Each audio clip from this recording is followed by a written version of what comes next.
لله نحمده ونستعينه ونستغفره ونعوذ بالله من شرور أنفسنا ومن سيئات أعمالنا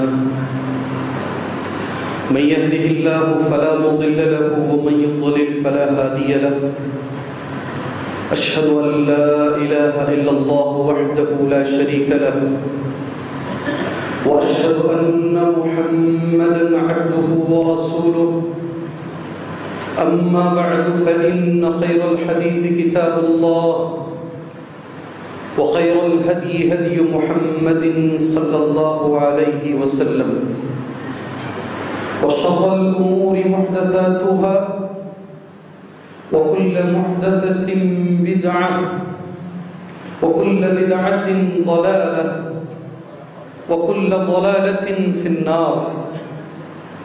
أعوذ بالله من الشيطان الرجيم. بسم الله الرحمن الرحيم. يا أيها الذين آمنوا اتقوا الله حق تقاته ولا تموتن إلا وأنتم مسلمون. يا أيها الناس اتقوا ربكم الذي خلقكم من نفس واحدة وخلق منها زوجها وبث منهما رجالا كثيرا ونساء واتقوا الله الذي تساءلون به والأرحام إن الله كان عليكم رقيبا. يا أيها الذين آمنوا اتقوا الله وقولوا قولا سديدا يصلح لكم أعمالكم ويغفر لكم ذنوبكم ومن يطع الله ورسوله فقد فاز فوزا عظيما. وقال في موضع آخر: ألف لام ميم ذلك الكتاب لا ريب فيه هدى للمتقين الذين يؤمنون بالغيب ويقيمون الصلاة ومما رزقناهم ينفقون. رب اشرح لي صدري ويسر لي أمري واحلل عقدة من لساني يفقهوا قولي. محترم معزز بزرگان دین، نوجوانان ملت، اسلامی ماں اور بہنوں، ہر قسم کی تعریف، ہر قسم کی بڑائی تمام عیبوں سے پاکی و صفائی کے لائق اور قابل ذات اللہ تبارک و تعالیٰ کی ہے، جس نے قرآن مجید کی پہلی سورتوں میں سے ایک سورت سورۃ البقرہ میں ہدایت والے مومن کون ہیں، اس کتاب مبین سے کن لوگوں کو ہدایت ملے گی، ان کی علامتیں اس نے ذکر کی ہیں۔ وہ آیت جو میں نے آپ کے سامنے پڑھی بھی، الف لام میم ذالک الکتاب لا ریب فیہ، الف لام میم، یہ وہ کتاب ہے جس میں کوئی شک نہیں ہے، ھدی للمتقین، یہ متقیوں کے لیے ہدایت۔ متقی کون ہے؟ متقی کی علامتیں کیا ہیں؟ الذین یؤمنون بالغیب، جو بغیر دیکھے کہ اللہ پر ایمان رکھتا ہے، جو لاجک میں گئے بغیر ایسا ہوگا تو یہ ہوگا، یہ ہوگا تو یہ ہوگا، اب دماغ میں بات آ رہی ہے اب میں اس کو ایکسیپٹ کر لیتا ہوں، یہ نہیں۔ پہلا ہی لفظ یہ ہے، بن دیکھے، بغیر دیکھے، اس کی علامتوں کو دیکھ کر، اس کی نشانیوں کو دیکھ کر اس پر ایمان لانے والا آدمی یہ متقی ہے۔ یؤمنون بالغیب، متقی کون ہے؟ وَيُقِيمُونَ الصَّلَاةَ، جو بر وقت نماز کی باجماعت مع شرائط و ارکان پابندی کرتا ہے۔ وَيُقِيمُونَ الصَّلَاةَ، جو نماز پڑھتا ہے نہیں، جو نماز کو قائم رکھتے ہیں، یہ متقی ہے۔ اور نماز کو قائم رکھنے کے اندر وقت شامل ہے، جماعت شامل ہے، ارکان شامل ہیں، شرائط شامل ہیں۔ وَيُقِيمُونَ الصَّلَاةَ، جو یہ کرتا ہے وہ متقی ہے۔ ساتھ میں ایک لفظ یہ بھی استعمال کیا گیا، وَمِمَّا رَزَقْنَاهُمْ يُنْفِقُونَ، متقی وہ ہے جو اپنے پیسوں پر دوسروں کا بھی حق رکھتا ہے۔ سب کچھ میرا نہیں، یہ پیسہ اللہ کی دی ہوئی ایک امانت ہے، میری ضرورتوں کے بعد اس میں دوسروں کا بھی حق ہے۔ یہ انسان کو اللہ نے متقی قرار دیا ہے۔ وَمِمَّا رَزَقْنَاهُمْ يُنْفِقُونَ، جو رزق ہم نے اس کو دیا ہے اس میں سے وہ خرچ بھی کرتے ہیں۔ قرآن میں ایک دوسری جگہ پر اس کے لیے ایسے لفظ استعمال کیا گیا، حق للسائل والمحروم، وفی اموالہم حق للسائل والمحروم، ان کے مالوں کے اندر حق ہے مانگنے والے کے لیے بھی اور نہیں مانگنے والے کے لیے۔ کچھ لوگ آگے بڑھ کر ضرورتوں کو پیش کر دیتے ہیں، اور کچھ لوگ اتنی ہمت نہیں جٹا پاتے کہ وہ اپنی ضرورتیں کسی کے سامنے پیش کر سکیں، مگر ان کے حالات دوسروں کو معلوم ہوتے ہیں۔ اس کو قرآن مجید نے کہا یہ محروم انسان ہے، یہ مانگتا نہیں ہے، لیکن لوگ اسے نہیں مانگنے کی وجہ سے سمجھتے ہیں کہ یہ مالدار ہے۔ جو اسے مالدار سمجھتا ہے قرآن نے اس کو جاہل قرار دیا ہے۔ یعرفہم الجاہل، باقاعدہ قرآن کا لفظ ہے، جاہل سمجھتے ہیں کہ یہ لوگ نہیں مانگتے، ان کے کپڑے اچھے ہیں، ان کی شکل اچھی ہے، اس لیے یہ مالدار ہیں۔ جو انسان ان کو مالدار سمجھتا ہے قرآن نے ان کو جاہل قرار دیا۔ تو متقیوں کی ایک علامت یہ ہے میرے محترم دوستوں، وہ اپنے مال کے اندر دوسروں کا حق رکھتے ہیں۔ جو مال خرچ نہیں کرتا، جو بخیل ہے، تو بخیل انسان زندگی میں کبھی متقی نہیں بن سکتا۔ اس لیے کہ قرآن نے متقیوں کی جو لسٹ ہمارے سامنے رکھی ہے، اس لسٹ میں تیسرے نمبر پر یہ ہے وَمِمَّا رَزَقْنَاهُمْ يُنْفِقُونَ، اللہ نے جو ان کو دیا ہے اپنی ضرورتوں کی تکمیل کے بعد، اپنی ضرورتیں مکمل ہونے کے بعد، متقی آدمی وہ ہے جو دوسروں کی ضرورتوں کو بھی مکمل کرتا ہے۔ یہاں تک اللہ کے رسول صلی اللہ علیہ وسلم نے فرمایا وہ مومن نہیں ہے جو پیٹ بھر کر کھانا کھاتا ہے اور اس کا پڑوسی بھوکا سو رہا ہو۔ رشتہ دار تو دور کی بات، یہاں پڑوسی کی بات کی جا رہی ہے۔ وہ مومن نہیں ہے، اسے آپ مومن نہ کہیے، وہ کتنا بھی بڑا نمازی ہو، وہ پرہیزگار ہو، بارش ہو، داڑھی چھوڑا ہو، لمبے کرتے پہنتا ہو، مگر دوسروں کا درد اگر محسوس نہیں کرتا ہے تو پھر ایسا انسان متقی ہو نہیں سکتا۔ علامہ اقبال نے کہا بھی تھا درد دل کے لیے انسان کو پیدا کیا ورنہ طاعت کے لیے کم نہ تھے فرشتے۔ درد دل کے لیے انسان کو اللہ نے پیدا کیا ہے، ایک دوسرے کے درد کو سمجھنے کے لیے، ایک دوسرے کے دکھوں کو سمجھنے کے لیے اللہ نے ایک انسان کو پیدا کیا، ورنہ اللہ کی عبادت کے لیے فرشتوں کی کمی نہیں ہے۔ اسی لیے کہ درد دل کے لیے انسان کو پیدا کیا ورنہ طاعت کے لیے کم نہ تھے فرشتے۔ خرچ کریں، مستحقین پر خرچ ہو، اس کے لیے بہت ساری قرآن مجید میں آیتیں ہیں، جس کے لیے یہ جمعہ کا مختصر سا وقت ہمارے لیے ناکافی ہے، مگر کچھ آیتیں آپ بھائیوں کے سامنے بتانا میں اس موقع پر ضروری سمجھتا ہوں۔ اس میں سے ایک آیت یہ ہے سورہ منافقون کی، وَأَنفِقُوا مِمَّا رَزَقْنَاكُمْ مِن قَبْلِ أَن يَأْتِيَ أَحَدَكُمُ الْمَوْتُ فَيَقُولَ رَبِّي لَوْلَا أَخَّرْتَنِي إِلَىٰ أَجَلٍ قَرِيبٍ فَأَصَّدَّقَ وَأَكُن مِّنَ الصَّالِحِينَ وَلَن يُؤَخِّرَ اللَّهُ نَفْسًا إِذَا جَاءَ أَجَلُهَا وَاللَّهُ خَبِيرٌ بِمَا تَعْمَلُونَ۔ انفقوا، اللہ کا فرمان ہے، خرچ کرو قبل اس کے کہ تمہیں موت آ جائے۔ آپ بے فکر رہیں، انشاءاللہ تعالی وہ لوگ کام کر رہے ہیں اور یہ ایسے ہی سیٹنگ ہو سکتی ہے، لوگوں کے بھیڑ کے ساتھ ہی یہ سیٹنگ کی جا سکتی ہے، اسی لیے کوئی بھی بھائی وہ لوگ جو محنت کر رہے ہیں ان پر برا نہ سوچیں، اور یہ بھی نہ سوچیں کہ وقت سے پہلے کیا جا سکتا تھا، دوران خطبہ کرنے کی کیا ضرورت ہے۔ یہ سیٹنگ ابھی ہو سکتی ہے، جب مجلس بھری ہوئی ہو، ساری محفل بیٹھی ہوئی ہو، تبھی ہو سکتی ہے، اس لیے آپ اس پر توجہ دینا چھوڑیں۔ انشاءاللہ اللہ سے یہ دعا کریں، اللہ کے نبی صلی اللہ علیہ وسلم نے حجۃ الوداع کے موقع پر 1,40,000 صحابہ کو بغیر مائک کے خطاب کیا، اور 1,40,000 صحابہ سنے، روئے اور اس خطبے کو سمجھے۔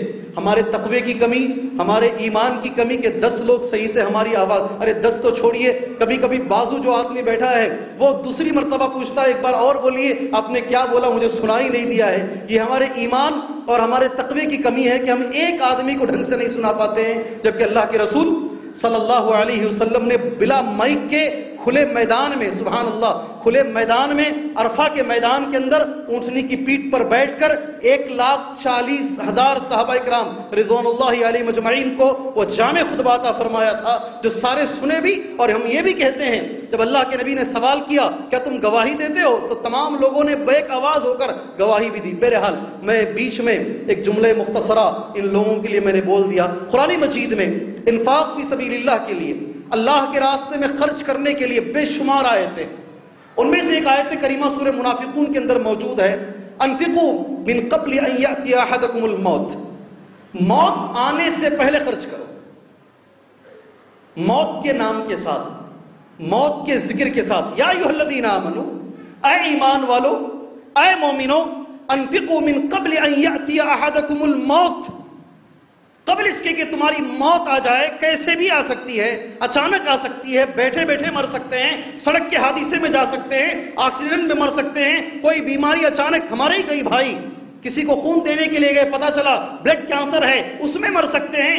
موت آنے سے پہلے خرچ کرو، یہ اللہ کا لفظ ہے، من قبل ان یأتی احدکم الموت، اس لیے کہ جب موت قریب میں آ جائے گی تو انسان کیا بولے گا؟ قرآن نے اس کو پیش کی، فیقول، اب جب موت کو دیکھ لے گا تو پھر انسان بولے گا، اس وقت بولے گا، ربی، اے میرے پروردگار، لولا اخرتنی الی اجل قریب، اے اللہ تھوڑی دیر مجھے دے دے، تھوڑا وقت مجھے دے دے، لولا اخرتنی الی اجل قریب، کروں گا کیا میں جا کر، یہ تھوڑی سے مدت میں، تھوڑے سے وقت میں کروں گا کیا؟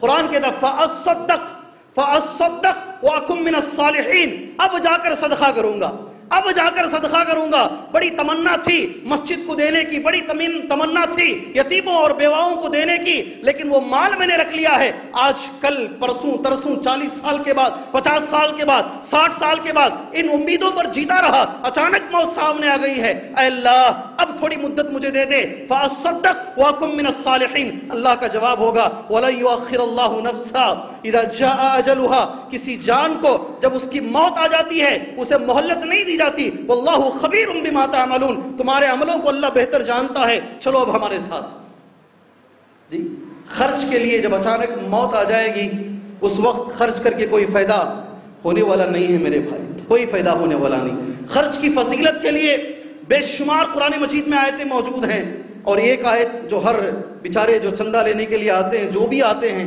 جہاں سے بھی آتے ہیں، اللہ تبارک و تعالیٰ ان کی کاوشوں کو قبول فرمائے۔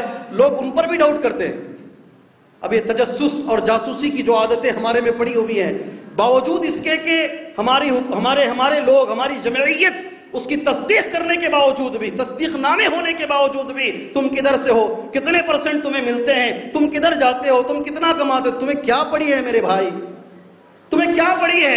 تم اچھی نیت سے دو نا، اچھی نیت سے دو۔ ایک آدمی نے زنا کرنے والی عورت کو دے دیا تھا زکوٰۃ لے جا کر کے، قبول ہو گئی، چور کو دے دیا، قبول ہو گئی الحمدللہ، مالدار کو دے دیا، قبول ہو گئی الحمدللہ، اس لیے کہ اس کی نیت اچھی تھی، الحمدللہ نیت اچھی تھی۔ آپ نیت اچھی رکھیے، یتیموں کو مسکینوں کو دیجئے، اللہ قبول کرے گا۔ کتنا ملے گا اس پر، کتنا ملے گا سوچ بھی نہیں سکتے آپ۔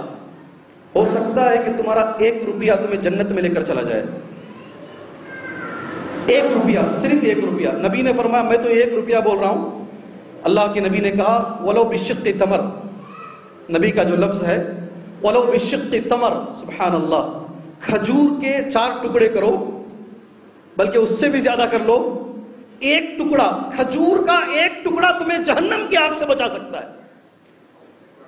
وَلَوْ بِالشِّقِّ تَمْرٍ، سبحان اللہ، تمہارا 1 روپیہ، تمہاری جتنی طاقت اللہ نے دی ہے، ہم مثال یہ دی گئی ہے، 1 بالی، 1 دانہ زمین میں ڈالا جائے، وہ 1 دانے سے 7 بالیاں نکلتی ہیں۔ آپ سمجھتے ہیں بالی؟ یہ فصیح اردو میں ہے، ہم دکنی لوگ سمجھتے نہیں ہیں، اس لیے 7 ڈالیاں نکلتی ہیں، ڈالی سمجھ لیجئے، اور ہر ڈالی پر یا ہر بالی میں 100 دانے لگے ہیں، تو پھر 1 دانے کے اللہ تبارک و تعالیٰ نے 700 دانے بنا دیے، اس سے زیادہ نیتوں کی بنیاد پر اللہ بڑھا کر دے سکتا ہے۔ یہ قرآن کے اندر جو خرچ کرنے کی فضیلت وہ ہے۔ حدیث میں اللہ کے رسول صلی اللہ علیہ وسلم نے جو خرچ کرنے کی فضیلت بیان کی ہے وہ بھی بڑی زیادہ ہے۔ میں زیادہ نہیں کہوں گا، کچھ احادیث آپ بھائیوں کے سامنے پیش کروں گا، اس کے بعد مجھے اصل عنوان پر آنا ہے، کتنا خرچ کرنا ہے اور کس پر خرچ کرنا ہے، کیسے خرچ کرنا ہے، یہ اصل مجھے بتانا ہے آپ لوگوں کے سامنے۔ اما عائشہ رضی اللہ تعالیٰ عنہ فرماتی ہیں، میں وہ حدیث کا لفظ دیکھ کر پڑھتا ہوں، ترمذی میں حدیث موجود ہے، ایک دن نبی کریم صلی اللہ علیہ وسلم نے ایک بکری کو ذبح کیا۔ حدیث صحیح ہے، ماں اور بہنوں آپ بھی ذرا سنیے گا۔ ایک دن نبی کریم صلی اللہ علیہ وسلم نے ایک بکری کو ذبح کیا۔ اس بکری کو ذبح کرنے کے بعد ایک آدمی آیا، 1 ٹکڑا دے دیے، دوسرا آدمی آیا اور 1 ٹکڑا دیتے دیتے دیتے دیتے آخر میں نبی کریم صلی اللہ علیہ وسلم نے اما عائشہ سے پوچھا کیا باقی ہے، کتنی چیزیں ابھی باقی رہ گئی، کتنا گوشت باقی ہے؟ تو ماں عائشہ رضی اللہ تعالیٰ عنہ فرماتی ہیں ما بقی منہا الا کتفھا، ما بقی منہا الا کتفھا۔ سنو میرے بھائی، بزرگوں آپ بھی سنو، نوجوانوں آپ بھی سنو۔ اما عائشہ فرماتی ہیں سب میں نے بانٹ دیا ہے، صرف ایک مونڈھا باقی رہ گیا ہے۔ ایک مونڈھا سمجھتے نا، بکری کا ایک حصہ یہ باقی رہ گیا ہے۔ اللہ کے رسول صلی اللہ علیہ وسلم کا جو جواب ہے وہ جواب یہ ہے بقی کلھا غیر کتفھا، سبحان اللہ، سب باقی ہے سوائے مونڈھے کے۔ جی نبی نے کیا فرمایا؟ اما عائشہ نے فرمایا سب ہو گیا ہے، باقی صرف مونڈھا ہے۔ اللہ کے نبی نے فرمایا صلی اللہ علیہ وسلم مونڈھا ایک ہی ہمارے پاس نہیں ہے، باقی سب ہمارے پاس ہے، وہ قیامت میں ملے گا انشاءاللہ تعالی۔ سوچنے کا انداز، جو ہم نے دیا وہ ہمارا ہے، جو ہم نے صدقہ کر دیا وہ ہمارا ہے، جو ہم نے بانٹ دیا وہ ہمارا، جو رہ گیا ہے وہ ہمارا نہیں ہے۔ ماں، یہ لفظ سنیے کتنا پیارا لفظ ہے اللہ کے نبی کا، ما بقی منہا الا کتفھا، یہ اما عائشہ کا، اور اللہ کے نبی کا لفظ ہے بقی کلھا غیر کتفھا، سب باقی ہے سوائے کتف کے، سوائے مونڈھے کے، سب ہمارے پاس باقی رہ گیا ہے۔ ایک اور سوال اللہ کے نبی صلی اللہ علیہ وسلم نے صحابہ اکرام سے کیا تھا، بلکہ صحابہ اکرام کیا ہم بھی اس سوال کے مستحق ہیں۔ میں وہی چیز آپ بھائیوں کے سامنے کر ایک حدیث بول کر بات آگے لے کر جاتا ہوں۔ نبی فرماتے ہیں صلی اللہ علیہ وسلم ایکم مال وارثہ احب الیہ من مالہ، تم میں سے کون آدمی ایسا ہے کہ اس کے وارث کا مال اس کے مال سے زیادہ اس کے پاس محبوب ہے؟ بات سمجھ میں ابھی نہیں آئی ہے ہم کو، اکثر لوگوں کے چہرے یہ بتا رہے ہیں کہ ہم نہیں سمجھے اس حدیث کو۔ ایکم مال وارثہ احب الیہ من مالہ، تم میں سے کون ایسا ہے، اللہ کے نبی کا سوال ہے صلی اللہ علیہ وسلم، اس کے وارث کا مال اس کے مال سے زیادہ اس کے پاس محبوب ہو؟ ابھی بھی سمجھ میں نہیں آئی بات۔ وارث سے مراد ہمارا بیٹا، ہماری بیٹی، ہمارے وارثین، ان کا مال، ان کا پیسہ، ان کی پراپرٹی ہمارے پیسے سے زیادہ محبوب ہو۔ کوئی تم میں سے ہے کیا؟ بھئی یہ نبی نے سوال کیا۔ صحابہ اکرام رضوان اللہ علیہ مجمعین کو صحابہ کا جواب سنیے۔ قالو یا رسول اللہ، صحیح بخاری میں یہ حدیث جو میں بول رہا ہوں صحیح بخاری میں ہے۔ قالو یا رسول اللہ، اے اللہ کے رسول صلی اللہ علیہ وسلم، ما منا احد الا مالہ احب الیہ، اے اللہ کے نبی ہر انسان کے پاس اس کا مال زیادہ محبوب ہوتا ہے اس کے بچوں کے مال سے۔ وہ اپنے مال پر زیادہ حکومت کر سکتا ہے، زیادہ خرچ کر سکتا ہے اپنے بچوں کے مال کے مقابلے میں، اپنے وارثین کے مال کے مقابلے میں۔ تو نبی کریم صلی اللہ علیہ وسلم نے بڑے اچھے انداز میں سمجھایا۔ سمجھ جائیے میرے بھائیوں، بزرگوں، دوستوں، مالداروں، امیروں، اللہ آپ کی امیری میں اور برکت عطا فرمائے، آپ کی مالداری میں اور برکت عطا فرمائے۔ نبی نے جو فرمایا صلی اللہ علیہ وسلم، قال، اللہ کے نبی کا جواب ہے فَإِنَّ مَالَهُ مَا قَدَّمَ وَمَالُ وَارِثِهِ مَا أَخَّرَ، فَإِنَّ مَالَهُ مَا قَدَّمَ وَمَالُ وَارِثِهِ مَا أَخَّرَ، یہ نبی کریم صلی اللہ علیہ وسلم کا لفظ ہے۔ انسان کا مال وہ ہے جو اس نے سامنے بھیج دیا، اور جو کچھ چھوڑ کے جا رہا ہے وہ اس کے وارث کا مال ہے۔ نہیں سمجھ میں آئی بات؟ اگر ریکارڈنگ ہو تو 2-3 مرتبہ سنیے گا، باتیں سمجھ میں آ جائے گی۔ جو بھی تم بنا رہے ہو، جو بھی تم چھوڑ کے جا رہے ہو، جتنی بھی چیزیں، پراپرٹی، عمارتیں، سب یہ تمہاری نہیں ہے۔ جو تم نے اللہ کے راستے میں خرچ کر دیا یہ تمہارا ہے، جو تم نے چھوڑا ہے، نبی فرماتے ہیں صلی اللہ علیہ وسلم، یہ تمہارے بچوں کا ہے، یہ تمہارے وارثین کا ہے۔ اب آپ ڈیسائیڈ کیجئے بچوں کے مال سے زیادہ محبت کرنی ہے یا پھر ہمیں اپنے مال سے زیادہ محبت کرنی ہے۔ ایک اور حدیث قدسی جس میں خود اللہ تعالیٰ فرماتا ہے، یہ حدیث میرے بھائیوں غور سے سنیے گا، بہت غور سے سنیے، اس لیے کہ میں اپنی آنکھوں سے ان لوگوں کو دیکھتا ہوں جن کی ماں جو ہے برابر بچوں کو بولتی رہتی ہے دوائی کے لیے، کئی چیزوں کے لیے، ضروریات کے لیے، مگر اس کے بچے کو موبائل فون لینا ہے، وہ ہزاروں کے موبائل فون پر اپنے پیسے خرچ کر سکتا ہے، اسے گاڑی ریپلیسمنٹ کرنے کے اوپر زیادہ توجہ ہے، اسے نئے نئے کپڑے لینے اور دوستوں میں پھرنے پر زیادہ توجہ ہے، مگر اسے اپنے گھر میں اپنے والدین، اپنی ماں اور اپنے بھائی اور اپنے والد، ان کی جو ضروریات ہیں ہمارے بچوں پر ان کی نگرانی نہیں جاتی اور ان کی نگاہ نہیں جاتی۔ میرے بھائی سنیے، اللہ کے نبی فرماتے ہیں صلی اللہ علیہ وسلم، اللہ تبارک و تعالیٰ نے فرمایا، ابو ہریرہ رضی اللہ تعالیٰ عنہ راوی حدیث ہیں، قال رسول اللہ صلی اللہ علیہ وسلم، ابو ہریرہ نے فرمایا، اللہ کے نبی نے فرمایا، قال اللہ تبارک و تعالیٰ، اللہ تعالیٰ فرماتا ہے۔ کون؟ حدیث کہاں تک گئی؟ ابو ہریرہ فرماتے ہیں نبی نے فرمایا، اور نبی فرماتے ہیں، اللہ فرماتا ہے، اس حدیث کو کہتے ہیں حدیث قدسی، سبحان اللہ، کیا اللہ فرماتا ہے؟ قال علی، نبی فرماتے ہیں اللہ نے مجھ سے فرمایا۔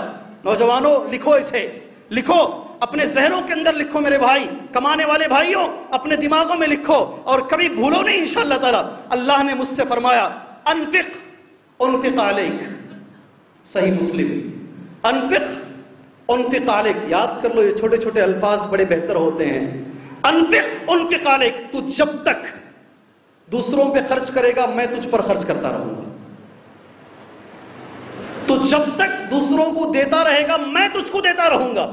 جس دن تو نے دینا بند کر دیا اس دن میں نے تجھے دینا بند کر دیا۔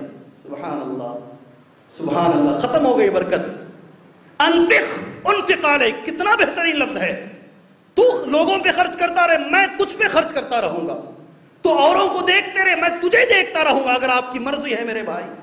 آپ کی کمائی دن دگنی رات چوگنی، لوگ دعائیں دیتے نہیں، ایسی ترقی میں آئے تو آپ لوگوں کے لیے ضروری ہے کہ آپ دوسروں پر خرچ کریں۔ خرچ کی اور بہت ساری مثالیں اور بہت ساری احادیث موجود ہیں۔ اب آگے آئیے، خرچ کرنے کے آداب کیا ہیں، کون سے طریقوں پر ہمیں خرچ کرنے ہیں، ہر چیز کے آداب اسلام نے بیان فرمائے ہیں۔ خرچ کرنے کے بھی آداب ہیں، کیسے خرچ کرنا اور کتنا خرچ کرنا ہے، اور خرچ میں کیا چیزیں گناہ میں ہماری جا سکتی ہیں، وہ کچھ باتیں آپ بھائیوں کے سامنے بیان کر دیں۔ قرآن مجید کی ایک آیت کریمہ ہے، وَآتِ ذَا الْقُرْبَى حَقَّهُ وَالْمِسْكِينَ وَابْنَ السَّبِيلِ وَلَا تُبَذِّرْ تَبْذِيرًا إِنَّ الْمُبَذِّرِينَ كَانُوا إِخْوَانَ الشَّيَاطِينِ وَكَانَ الشَّيْطَانُ لِرَبِّهِ كَفُورًا۔ سبحان اللہ کا فرمان ہے، وَآتِ ذَا الْقُرْبَى حَقَّهُ وَالْمِسْكِينَ، جی رشتہ داروں کو ان کا حق ادا کرو اور مسکین کو دیا کرو، مسافر کو دیا کرو۔ وَلَا تُبَذِّرْ تَبْذِيرًا، ادب اس میں بتایا گیا ہے، اسراف نہ کرو، فضول خرچی نہ کرو، حد سے زیادہ نہ کرو۔ وَلَا تُبَذِّرْ تَبْذِيرًا إِنَّ الْمُبَذِّرِينَ كَانُوا إِخْوَانَ الشَّيَاطِينِ، قرآن چیخ چیخ کر کہتا ہے فضول خرچی کرنے والے شیطان کے بھائی ہیں۔ إِنَّ الْمُبَذِّرِينَ كَانُوا إِخْوَانَ الشَّيَاطِينَ، اس میدان میں میرے بھائی، اس میدان کے اندر اچھے اچھے لوگ گنہگار ہیں۔ ان المبذرین کانوا اخوان الشیاطین، کتنی بڑی تنبیہ ہے اللہ کی طرف سے، کتنی بڑی وعید ہے اللہ کی طرف سے۔ جو خرچ کرنے میں بے لگام ہو جاتے ہیں، خرچ کرنے میں بے دریغ خرچ کرتے ہیں، وہ دیکھتے نہیں ہے پیسہ ان کا ہے، کون ان کو پوچھنے والا ہے، ایسے لوگوں کے لیے قرآن نے کہا ہے تم شیطان کے بھائی ہو۔ سبحان اللہ، ان المبذرین کانوا اخوان الشیاطین، کتنے لوگ ہیں میرا پیسہ میں جدھر چاہوں خرچ کروں، میں جیسے چاہوں اڑاؤں، کون مجھے پوچھنے والا ہے۔ وہ حدیث یاد رکھ لیجئے، آدم کے بیٹے کا قدم اللہ کے دربار سے اس وقت تک ہٹ نہیں سکتا تو نے پیسہ کمایا کہاں سے اور خرچ تو نے کہاں کیا، یہ پوچھے گا۔ دنیا میں تمہاری ماں نہ پوچھے، آپ آنکھیں دکھاتے ہو مہینے میں جتنا دینا ہے اتنا تو دے رہا ہوں، آگے کیوں پوچھتے ہو؟ تمہارا باپ نہ پوچھے، تمہارا بڑا بھائی نہ پوچھے، تمہارے ذمہ دار نہ پوچھے، رب کائنات ضرور پوچھے گا انشاءاللہ تعالی، اللہ ضرور پوچھے گا یہ پیسہ تو نے کمایا کیسے اور تو نے خرچ اس پیسے کو کیسے کیا۔ آپ اس کے لیے تیار رہیے میرے بھائی۔ کیسے خرچ؟ اگر آپ فضول خرچی کرتے، ایک جگہ پر شیطان کے بھائی سے تعبیر کیا گیا ہے۔ دوسری قرآن مجید کی آیت ہے، کلوا واشربوا ولا تسرفوا انہ لا يحب المسرفین، کھاؤ پیو مگر میرے بھائی اللہ فرماتا ہے اسراف نہ کرو، فضول نہ اڑاؤ۔ انہو، کیوں بھائی کیوں نہیں اڑائیں؟ اللہ فرماتا ہے انہو لا يحب المسرفین، اللہ نفرت کرتا ہے ان لوگوں سے جو فضول اڑاتے ہیں، فضول خرچی میں رہتے ہیں، اللہ ان سے محبت نہیں کرتا۔ یہ قرآن کی دوسری آیت کریمہ ہے جی۔ تیسری قرآن کی آیت کریمہ کیسے خرچ کریں، سورۃ الفرقان کی آیت کریمہ ہے۔ اللہ کے جو بندے ہیں، رحمان کے جو بندے ہیں، ان کی جو صفات اللہ کو پسند ہیں، صفات عباد الرحمن اللہ نے پیش کیا ہے۔ ان میں سے ایک صفت اللہ نے یہ بھی پیش کی، والذین اذا انفقوا لم یسرفوا ولم یقتروا وکان بین ذلک قواما، رحمان کے بندے تو وہ ہوتے ہیں جب خرچ کرتے ہیں نہ اسراف کرتے نہ بخیلی کرتے ہیں، ان کا خرچ دونوں کے بیچ میں ہوتا ہے، نہ اسراف نہ بخیلی۔ اب آ جائیے ہم ذرا معلوم کرتے ہیں اسراف بولتے کسے؟ ہر آدمی بولتا میں اسراف نہیں کرتا، میری ضرورتیں ہیں، کوئی بولتا مجھے 1,00,000 روپے بھی بس نہیں آتے، میری ضرورتیں ہیں. کوئی کہتا ہے کسی کی کرنٹ کی بل لاکھوں میں آتی ہے، اس کی ضرورتیں ہیں. ہر آدمی اپنی اپنی ضرورتوں کو سمجھتا ہے کہ یہ اسراف نہیں ہے، فضول خرچی نہیں ہے، یہ میری ذاتی ضرورت ہے. تو یہ فیصلہ ہم چھوڑتے ہیں صحابہ پر. کسے کہتے ہیں فضول خرچی، اسراف کسے کہتے ہیں؟ وہ کون آدمی ہے جس کو اللہ تبارک و تعالیٰ نے شیطان کا بھائی کہا؟ وہ کون آدمی ہے جسے اللہ تبارک و تعالیٰ نے کہا میں اس سے نفرت کرتا ہوں، میں اس سے محبت نہیں کرتا ہوں؟ وہ کون آدمی ہے جو صفات عباد الرحمن میں شامل ہو سکتا ہے؟ یہ ذرا ہم معلوم کرتے ہیں. 3 بڑے بڑے لوگوں سے. سب سے پہلے عبداللہ ابن مسعود رضی اللہ تعالی عنہ سے ہم معلوم کرتے ہیں. ابن مسعود کہتے ہیں رضی اللہ تعالی عنہ، فضول خرچی کسے کہتے ہیں، اسراف کسے کہتے ہیں؟ اس لیے کہ آدمی مانے گا نہیں، تسلیم نہیں کرے گا، آدمی مانے گا نہیں اسراف کس کو بولتے ہیں. اس لیے ابن مسعود سے پوچھتے ہیں. عبداللہ ابن مسعود نے جو کہا ہے خرچ کسے کہتے ہیں اور خرچ میں فضول خرچی کس کو کہتے ہیں، ذرا میں دیکھ کے پڑھ دوں. الانفاق فی غیر حق. یہ ابن مسعود بہت بڑے صحابی رسول، اللہ کے رسول صلی اللہ علیہ وسلم کے صحابی کی تفسیر ہے. فضول خرچی کس کو بولتے ہیں؟ الانفاق فی غیر حق. غیر حق، ناحق طریقے سے جو خرچ کیا جاتا ہے اس کو فضول خرچی کہتے ہیں. اور آگے چلیے. سبحان اللہ. امام قتادہ ابن عباس رضی اللہ تعالی عنہما کے شاگرد یہ کچھ بیان کرتے ہیں. النفقۃ فی معصیت اللہ، اللہ کی نافرمانی میں جو بھی خرچ ہوتا ہے یہ فضول خرچی ہے. اور آگے آئیے. امام مجاہد رحمۃ اللہ علیہ جو ابن عباس رضی اللہ تعالیٰ عنہما کے بہت اہم شاگردوں میں سے ایک ہیں، اور سبحان اللہ اتنے نیک انسان، حالت سجدہ میں اللہ تبارک و تعالیٰ نے انہیں موت عطا فرمائی. امام مجاہد جو امام التفسیر، تفسیر کے امام مانے جاتے ہیں، یہ کیا کہتے ہیں؟ سبحان اللہ. لو انفق انسان مالہ کلہ فی الحق لم یکن مبذرا. اگر ایک انسان حق کے راستے میں، سیدھے راستے میں، سچائی کے راستے میں زندہ رہتے ہوئے اپنا سارا مال بھی اگر خرچ کر دے تو یہ انسان فضول خرچی کرنے والا نہیں ہے. پھر کس کو کہتے ہیں فضول خرچی؟ کہتے ہیں کہ لو انفق مدن فی غیر حقہ کان تبذیرا. اگر اتنا جو پلاسٹک کا جگ ہم ہمارے گھروں میں استعمال کرتے ہیں، اگر اس میں سے آدھا جگ بھی اگر غیر حق میں، ناحق میں اگر کوئی آدمی خرچ کرتا ہے تو سمجھ لیجئے یہ آدمی اسراف کر رہا ہے، یہ آدمی فضول خرچی کر رہا ہے. اسی آدمی کے بارے میں اللہ کے رسول صلی اللہ علیہ وسلم نے اور قرآن پاک میں اللہ تبارک و تعالیٰ نے شیطان کے بھائی سے تعبیر کی ہے.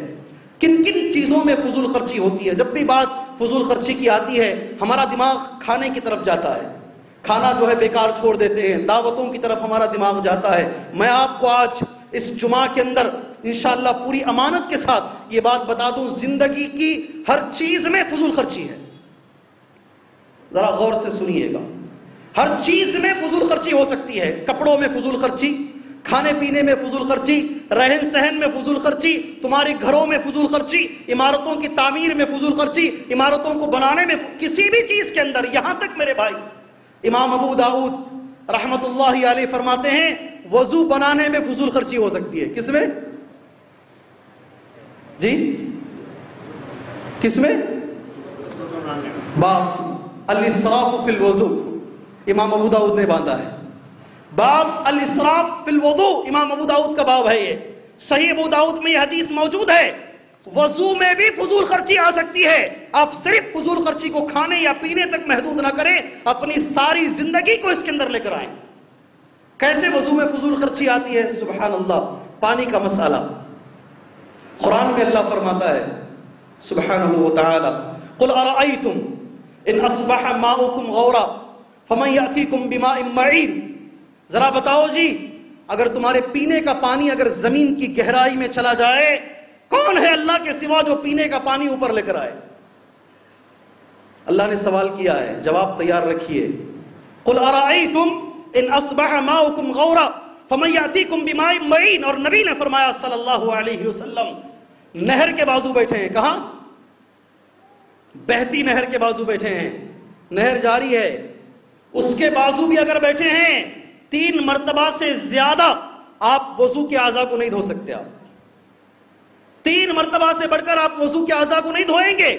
اللہ کے نبی کا لفظ ہے نہر کے بازو بیٹھ کر بھی آپ پانی میں فضول خرچی نہیں کر سکتے ہیں، تو آپ مسجد کے وضو خانے میں یا مسجد کے نل کے اندر آپ کیسے کر سکتے ہیں میرے بھائی؟ دو احادیث وضو کے تعلق سے سن لیجئے، شاید اللہ تبارک و تعالیٰ کوئی عبرت ہمارے اندر لے کر کے آ جائے۔ اللہ کے نبی فرماتے ہیں صلی اللہ علیہ وسلم، ایک دیہاتی نبی کے پاس آیا، ایک کھیڑے کا رہنے والا، اے اللہ کے نبی وضو کا طریقہ مجھے سمجھائیے۔ نبی نے ہر عضو کو ایک بار دھویا، صرف ایک بار، سنو میرے بھائی، ایک بار کہا وضو ہو گیا۔ ایک ہی مرتبہ سے وضو ہو سکتا ہے، ایک ہی مرتبہ، مرہ واحدہ۔ پھر دوسری مرتبہ دھویا، کہا اس میں بھی وضو ہو جائے گا، 2 مرتبہ میں۔ پھر 3 مرتبہ دھویا آپ نے ایک ایک عضو کو، سر کے مسے کو چھوڑ کر، کہا یہ میکسیمم ہے، 3 مرتبہ میکسیمم ہے۔ اب اللہ کے نبی نے کیا فرمایا اسے سن لیجئے، ھذا الوضو، یہ وضو ہے، فمن زاد علی ھذا، سنو نوجوانوں، بزرگوں، دوستوں، اللہ کے لیے سنو، فمن زاد علی ھذا، جو بھی وضو میں اسراف کرے گا، زیادہ پانی خرچ کرے گا، اللہ کے نبی کا فقد اساء وتعدى وظلم، سبحان اللہ، اس انسان نے برائی کیا، وہ انسان حد سے آگے بڑھ گیا، وہ انسان نے اپنے اوپر ظلم کیا۔ 3 لفظ اللہ کے نبی نے استعمال کیے صلی اللہ علیہ وسلم۔ ایک مرتبہ آپ زیادہ دھو دیتے ہیں، ذرا پانی زیادہ ویسٹ کر دیتے ہیں، ہمیں محسوس بھی نہیں ہوتا ہم کتنی مرتبہ ایڑی پر پانی ڈالے جا رہے ہیں۔ موسم گرمی کا ہو، دونوں پیر نل کے نیچے رکھ کر بیٹھ جاتے ہیں، اس لیے کہ بل ہمیں نہیں بھرنی پڑتی، کسی اور کا پانی ہے، خرچ ہوتا جائے۔ لیکن نبی نے فرمایا صلی اللہ علیہ وسلم، فمن زاد علی ھذا، جو 3 مرتبہ سے بڑھ کر وضو بھی بنائے گا، سبحان اللہ، 3 مرتبہ سے بڑھ کر پانی بہائے گا، اس نے ظلم کیا، اس نے اللہ کے راستوں کو پار کر دیا۔ فتعدى، کتنے بڑے بڑے الفاظ ہیں میرے بھائی۔ ایک اور حدیث اللہ کے نبی نے فرمایا صلی اللہ علیہ وسلم، یکون فی آخر الزمان اقوام، آخری زمانے میں ایسے لوگ پیدا ہوں گے جو وضو بنانے میں اسراف سے کام لیں گے۔ اور یہ بھی اللہ کے نبی نے فرمایا صلی اللہ علیہ وسلم، دعا کرنے میں اور وضو بنانے میں، یہ 2 چیزوں میں لوگ اسراف سے کام لیں گے۔ سوچیں گے نہیں کتنی مرتبہ دھونا ہے، کتنا پانی استعمال کرنا ہے، اور دعا میں کیا طریقے نہیں سوچیں گے۔ اللہ کے نبی نے کہا جو بھی ایسا کرے گا وہ آدمی ظالم ہے۔ اور یہ بتا دوں آپ کے سامنے، الحمدللہ ہمارے ہیرو، ہم جن کو ہیرو مانتے ہیں، وہ ہمارے نبی ہیں صلی اللہ علیہ وسلم۔ ہم آج جتنے لوگ یہاں بیٹھے ہیں جمعہ کا غسل کر کے آئے ہیں، اس لیے کہ جمعہ کا غسل واجب ہے۔ اللہ کے رسول صلی اللہ علیہ وسلم جمعہ کے غسل کے لیے کتنا پانی استعمال کرتے تھے؟ ہمارے پاس پروگرام کیے گئے، مد اور سا کا پروگرام کیا گیا، لیکن ٹائم کس کے پاس ہے جانے کے لیے؟ ہم گئے کدھر ہیں بھائی؟ ہمارے نبی صلی اللہ علیہ وسلم غسل کرنے کے لیے کتنے پانی میں غسل کرتے تھے؟ آج صرف نل کھول کر ہم بیٹھ جاتے ہیں، اور اکثر گھروں میں تو اللہ رحم فرمائے شاور کا سسٹم ہے۔ یہ جتنی بھی نئی ٹیکنالوجی ہمیں ملی ہے، یہ اسراف پر مبنی ہے، فضول خرچی پر مبنی ہے۔ اس میں بالٹیوں کے بالٹیاں پانی چلی جاتی ہیں۔ 2 پلاسٹک کے جگ، کتنا؟ 2 پلاسٹک کے جگ، میکسیمم آپ اگر دے لیں تو 3 پلاسٹک کے جگ نبی کریم صلی اللہ علیہ وسلم کا غسل ہو جاتا۔ غسل کی بات کر رہا ہوں، یہاں وضو نہیں ہوتا ہے۔ 2 جگ پانی، گرم پانی صبح میں لے کر آدمی تیسرے جگ کی طرف بھاگتا ہے، ایڑیاں ابھی بھیگی ہوئی ہیں، ایک اور جگ لے لو۔ میں نبی کے غسل کی بات کر رہا ہوں صلی اللہ علیہ وسلم۔ آپ کہیں گے اللہ کے رسول صلی اللہ علیہ وسلم کے بال بھی سبحان اللہ کندھے تک ہوا کرتے تھے، کانوں تک بال ہوا کرتے، سارے بال بھیگ جاتے، سبحان اللہ، سارا بدن بھیگ جایا کرتا تھا۔ کتنا پانی ہم ویسٹ کرتے ہیں، اور اگر ہم ویسٹ کر رہے ہیں تو اللہ کے نبی کی اس حدیث کے دائرے میں ہم آ جائیں گے میرے بھائی، جو نبی نے فرمایا صلی اللہ علیہ وسلم، وہ ظالم آدمی ہے، اللہ کی حدوں کو پار کرنے والا آدمی ہے، وہ برا آدمی ہے۔ یہ 3 چیزیں اگر آپ کو ملنی ہیں، آپ چاہتے ہیں، تو پھر آپ فضول خرچی کیجئے۔ یہ پانی کے مسئلے میں، وضو کے مسئلے میں، جہاں کھانے کا مسئلہ ہے بھائی، کچھ باتیں بول کر شاید 1-2 منٹ ایکسٹرا بھی ہو جائیں، بات میں ختم کرتا ہوں۔ کھانے کا جہاں تک مسئلہ ہے، میں ایک حدیث بول کر واقعاتی طور پر آگے بڑھنا چاہتا ہوں۔ نبی نے فرمایا صلی اللہ علیہ وسلم، مومن 1 آنت میں کھانا کھاتا ہے، اور کافر 7 آنتوں میں کھانا کھاتا ہے۔ سبحان اللہ، نہیں سمجھ میں آئی بات؟ میں تعجب سے کہنا پڑتا ہے، معافی کے ساتھ۔ کبھی کھانے کی بات ہوتی ہے، کسی کے گھر دعوت بھی ہو جاتی ہے، لوگ وہ حدیث مجھے ہی پیش کرتے ہیں، دیکھو دالو بھی مولی صاحب کو، جی عجیب تماشا ہم نے بنا رکھا ہے۔ دین کا کھلواڑ ہم نے بنا رکھا ہے بھائی. کھانے کی بات، نبی کی سنت، یہی وہ چیزیں ہیں جس سے ہم دشمن کو دوست بنا سکتے ہیں بھائی.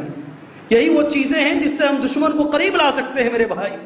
نبی کریم صلی اللہ علیہ وسلم کے پاس ایک کافر آیا، صحیح بخاری کی حدیث میں. مہمان بننے کی اس نے درخواست کی، آپ مجھے مہمان بنا لیجیے. نبی نے کافر کو مہمان بنایا.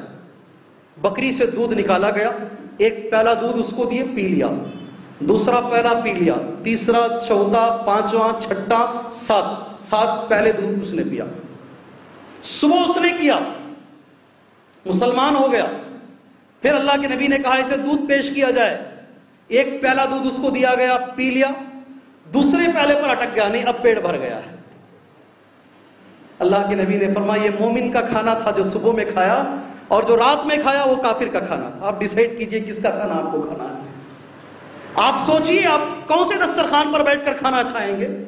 نبی نے مثال دی ہے، جو رات میں کھایا تھا کافر تھا وہ، اس لیے وہ پیٹ بھر کر کھایا. اور اللہ کے نبی نے یہ بھی لفظ استعمال فرمایا صلی اللہ علیہ وسلم، جو دنیا میں پیٹ بھر کر کھاتے ہیں ان میں سے اکثر لوگ قیامت کے دن بھوکے رہیں گے. جی میں حدیث پڑھ دیتا ہوں پوری امانت کے ساتھ تاکہ آپ میں سے کسی کو ڈاؤٹ نہ رہے. ترغیب و ترہیب کی حدیث ہے. اللہ کے رسول نے فرمایا ان اکثر الناس شبعا فی الدنیا اکثرهم جوعا فی الاخرہ. سبحانہ وتعالی، کتنی بڑی بات ہے. اکثر لوگ جو دنیا کے اندر پیٹ بھر بھر کر کے کھایا کرتے ہیں ان میں سے میجورٹی ایسی رہے گی آخرت میں ایک لقمہ بھی ان کو نہیں ملے گا. کھانے میں کبھی اسراف نہ کیجئے میرے بھائی، کھانے میں کبھی اسراف نہ کیجئے. 4 لاکھ بچے، 4 لاکھ مسلمان اس وقت دنیا میں ایسے ہیں جو کتے اور بلی کاٹ کے کھا رہے ہیں. جی اور ہمارے ایک زمانہ تھا جب ان کے پاس بھی کھانے کی بڑی بہتات تھی، کھانا پھینکا کرتے تھے، کھانا پھینکا کرتے تھے. آج سیریا کی جنگ کی وجہ سے، عراق میں جنگ کی وجہ سے 17 لاکھ مسلمان ایسے ہیں جن کے پاس چھت نہیں ہے اوپر رہنے کے لیے، اور ان میں سے 4 لاکھ مسلمان ایسے ہیں میرے بھائی جو کتے اور بلی کو کاٹ کر کھا رہے ہیں. اگر نہیں کھائیں گے تو مر جائیں گے. سوچئے ذرا ان لوگوں کو. پھینکیے نہیں کھانا. اللہ کے خاطر شادیاں کرنے والے لوگوں، تمہارے سے بڑی عاجزانہ درخواست ہے، تمہارے سے گزارش ہے، اگر یہ کھانے پر اگر تم نافرمانی کرو گے، وہ اللہ جو ان لوگوں کو پریشانی دے رہا ہے وہ ہمیں بھی دے سکتا ہے. ہمیں بھی کھانے کے لالے پڑ سکتے ہیں میرے بھائی، کھانے کے لالے پڑ سکتے ہیں. اس لیے جہاں تک مسئلہ ہے نہ کھانے میں فضول خرچی ہوگی اور نہ پینے میں فضول خرچی. اللہ کے نبی فرماتے ہیں صلی اللہ علیہ وسلم، نوجوانوں اگر محبت ہے اللہ کے نبی صلی اللہ علیہ وسلم سے، یہ حدیث جو صحیح مسلم کی حدیث ہے، کتاب الاشربہ کے اندر موجود ہے، اس پر عمل کر کے دکھاؤ میرے بھائی. اگر میں نے عمل کیا، میرے ساتھ بیٹھنے والا مجھے گری ہوئی نگاہ سے دیکھے گا، جبکہ یہ حدیث اللہ کے نبی صلی اللہ علیہ وسلم کی بتائی ہوئی ہے. حضرت جابر کہتے ہیں اذا وقعت لقمۃ احدکم، اذا وقعت لقمۃ احدکم، اگر تم میں سے کسی کا لقمہ کھاتے کھاتے زمین پر گر جائے. ہائیجینک ایک لفظ ہے انگریزی زبان میں، ہائیجینک. باقاعدہ ماں بیٹے کو کہتے چھوڑ دو چھوڑ دو چھوڑ دو، باپ کہتا نہیں بیٹے یہ نہیں کھاتے، یہ ان ہائیجینک ہے یا ان ہائیجینک، جو بھی چاہے آپ بول لیجئے، یہ گندا ہے. ہم لوگ ہمارے بچوں کو یہ تربیت دیتے ہیں، لقمہ جو ہاتھ سے چھوٹ جاتا ہے اس کو ہم ہائیجینک تسلیم نہیں کرتے. اللہ کے نبی صحیح مسلم کی حدیث میں کہتے ہیں اذا وقعت لقمۃ احدکم، اگر تم میں سے کسی کا لقمہ ہاتھ سے چھوٹ جائے تو کیا کرنا چاہیے؟ سبحان اللہ، فلیأخذها، اٹھاؤ اسے زمین کے اوپر. زمین کے اوپر سے اٹھائی تو زمین کی بات ہے. یہاں تو کوئی ڈائننگ ٹیبل پر بیٹھا ہوا ہے، کوئی فرش پر، کوئی حصیر پر بیٹھا ہوا ہے. یہ حدیث موجود ہے زمین کی، ریت کی حدیث ہے. اللہ کے نبی فرماتے ہیں فلیأخذها فلیمت ما کان بها من اذى، اگر اس پر کچھ لگ بھی گیا ہو، سبحان اللہ، اس لقمے میں کچھ لگ بھی گیا ہو، اسے دور کرو، اسے ہٹاؤ، اسے دھو لو. وَلْيَأْكُلْهَا، اور چھوڑو نہیں، کھا لو اسے. سبحان اللہ، نبی نے کیا فرمایا؟ کھا لو. آخر میں اللہ کے نبی بولا يَدْعَهَا لِلشَّيْطَانِ، شیطان کے لیے مت چھوڑو، تم اگر چھوڑ دو گے وہ شیطان کھا لے گا. اس پر عمل ہم انشاءاللہ کریں گے بھائی، ہم فضول خرچی نہیں کریں گے، ہم اس پر عمل کریں گے. چاہے سامنے والا، بڑی سی بڑی ہوٹلوں کا دستور یہ ہے کھانے میں ہاتھ دھونا. آج غیر مسلموں کی تہذیب ہے، پتے میں کھانا کھاتے ہیں اور آدھا کھانا باقی رہے گا، اسی میں ہاتھ دھو کر اٹھتے ہیں. یہ بڑے لوگوں کی علامت ہے. ہم کہیں گے یہ بڑے نہیں، یہ برے لوگوں کی علامت ہے. اور اللہ کے نبی نے ہمیں یہ سکھایا ہے سبحانہ و تعالیٰ کہ نبی کریم صلی اللہ علیہ وسلم فرماتے ہیں وَلَا يَمْسَحْ يَدَهُ بِالْمِنْدِيلِ، جی کبھی بھی کھانا کھانے کے بعد نبی فرماتے ہیں ٹشو پیپر، مندیل کہتے ہیں آج کے زمانے میں ٹشو پیپر کو یا کوئی کپڑے کو، نبی نے فرمایا اپنی انگلیوں کو نہ پوچھو، ٹشو پیپر سے انگلیاں نہ پوچھو. سنو جی غور سے، اپنی انگلیاں کپڑے سے نہ پوچھو، کرچیف سے نہ پوچھو، ٹشو سے نہ پوچھو. اللہ کے نبی فرماتے پھر کیا کریں بھائی؟ حتی یلعق اصابعہ، یہاں تک کہ اچھی طریقے سے چاٹ لو انگلیوں کو. کیا خطبہ سننے آگا بھائی آج میں جی، اتنا انہائیجینک خطبہ حضرت دیری نہ آج.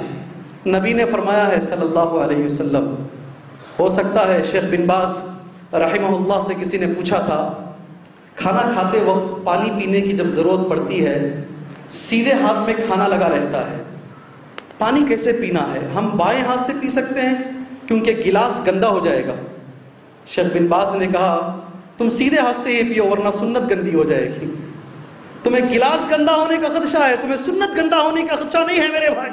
لوگ کیا بولیں گے، لوگ کیا دیکھیں گے، انگلیاں چاٹے گا. اگر میں انگلیاں چاٹوں گا تو مہمان میزبان مجھ سے پوچھے گا حضرت ابھی ذرا ڈال لو، حضرت کو پیٹ ہی نہیں بھرا اس لیے حضرت انگلیاں چاٹ لے. نہیں میرے بھائی، یہ سنت رسول ہے، اللہ کے نبی صلی اللہ علیہ وسلم کی سنت ہے یہ سبحانہ و تعالی. جی ہاں، نبی نے فرمایا ہے کہ وَلَا يَمْسَحْ يَدَهُ بِالْمِنْدِيلِ حَتَّى يَلْعَقَ أَصَابِعَهُ فَإِنَّهُ لَا يَدْرِي سبحانہ و تعالی فَإِنَّهُ لَا يَدْرِي فِي أَيِّ طَعَامٍ الْبَرَكَةُ، اس لیے کہ کوئی نہیں جانتا ہے دنیا میں کون سے دانے کے اندر برکت رکھی گئی ہے. یہ فضول خرچی سے بچنے کے لیے نبی کریم صلی اللہ علیہ وسلم نے جو آداب ہمیں بتائے ہیں، میں انشاءاللہ آپ سے امید رکھتا ہوں اور کچھ باتیں بول کر یہ چیز ختم کرنا چاہتا ہوں. صرف کھانے میں نہیں، صرف پینے کے اندر نہیں میرے بھائی. جیسے میں نے پہلے کہا وضو کے اندر جب فضول خرچی ہو سکتی ہے، زندگی کی ہر چیز میں فضول خرچی آ سکتی ہے. اور اس کا جواب ہم لوگوں کو اللہ تبارک و تعالیٰ کے پاس دینا ہے. کئی ہمارے نوجوان ساتھی لوگ ایسے موجود ہیں، ہمارے پاس ایک اچھی خاصی گاڑی موجود ہے، ہم اسے استعمال کر سکتے ہیں، مگر مارکیٹ میں کوئی نئی گاڑی آئی ہوئی ہے. یہ فضول خرچی ہے، یاد رکھیے یہ فضول خرچی ہے. مارکیٹ میں کوئی نئی گاڑی آئی ہوئی ہے، ہم محض اس لیے ہمارا چھوٹا بیٹا بول رہا ہے، بڑے بیٹے کی خواہش پر گزشتہ سال خریدے تھے، بیٹی کی خواہش پر پیوستہ سال خریدے تھے، ابھی اس بچے کی خواہش پر ہم اس سال خریدیں گے. کئی لوگ ایسے ہیں جن کے گھروں میں اتنی گاڑیاں رکھی گئی ہیں، چلانے والے لوگ موجود نہیں ہیں. کیا تمہیں اللہ کے پاس جواب نہیں دینا ہے بھائی؟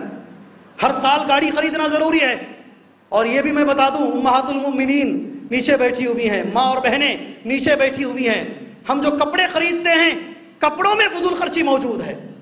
اس سال جو ہم نے کپڑا خریدا ہے اللہ ہمیں رحم فرمائے، ہزاروں روپے کپڑوں پر ہم ڈالتے ہیں، آئندہ سال کے خطبے میں ہم وہ کپڑے پہنیں گے، ہماری عزت گھٹ جائے گی، ہماری عزت کم ہو جائے گی. ہم نہیں مانیں گے، ہم نہیں مانیں گے، نہیں ہمیں چاہیے.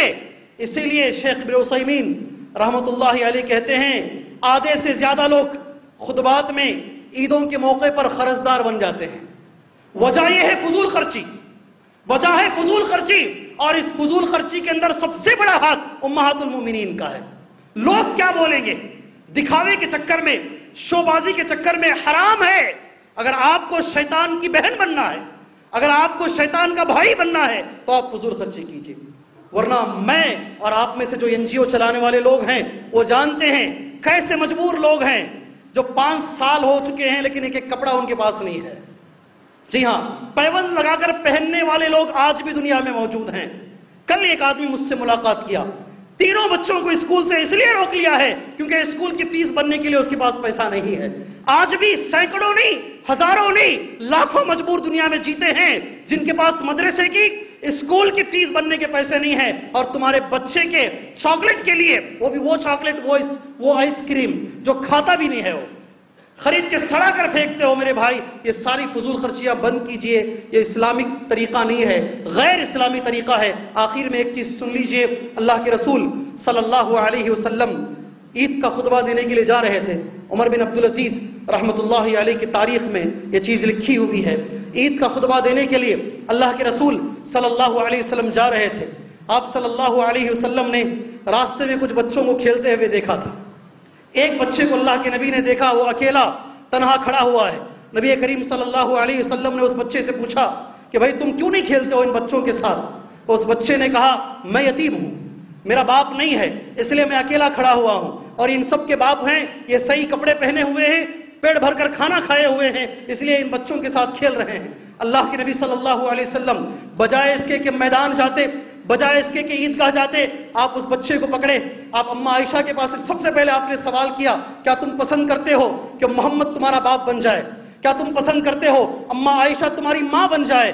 آپ اس بچے کو اپنے گھر لے کر گئے۔ الحمدللہ ہم جانتے ہیں، بچپن سے یہ واقعہ ہم نے سنا ہے، آپ نے اماں عائشہ سے کہا اسے غسل دو، اس کو پانی نہلاؤ، اس کو بہتر سے بہتر کپڑے پہناؤ، اس کو پیٹ بھر کر کھانا کھلاؤ، اسے محسوس نہیں ہونا چاہیے کہ یہ یتیم ہے، اس کے سر پر سے اس کے باپ کا سایہ جا چکا ہے۔ میرے محترم دوستوں، یہی گزارش آپ کے لیے کرتا ہوں، آپ کا پیسہ اس پر غریبوں کا حق ہے، آپ کا پیسہ یتیموں کا حق ہے، آپ کا پیسہ مسکینوں کا حق ہے۔ میرے بھائی، قرآن مجید کہتا ہے وَآتَ الْمَالَ عَلَى حُبِّهِ وَآتَ الْمَالَ عَلَى حُبِّهِ، ہر انسان کو مال سے محبت ہے، محبت کے باوجود یہ مال اللہ کے راستے میں دیتا ہے، یہی بڑی بات ہے۔ اللہ سے دعا ہے، اللہ کہنے سے زیادہ سننے سے زیادہ اللہ ہمیں عمل کرنے کی توفیق عطا فرمائے، اللہ تعالی ہمیں فضول خرچی سے بچائے، اللہ شیطان کا بھائی بننے سے بچائے، آمین۔ وصلی اللہ علی النبی الکریم۔ بارک اللہ لنا ولکم فی القرآن المجید، ونفعنا وإیاکم بالآیات والذکر الحکیم، انہ تعالی جواد کریم ورب حلیم۔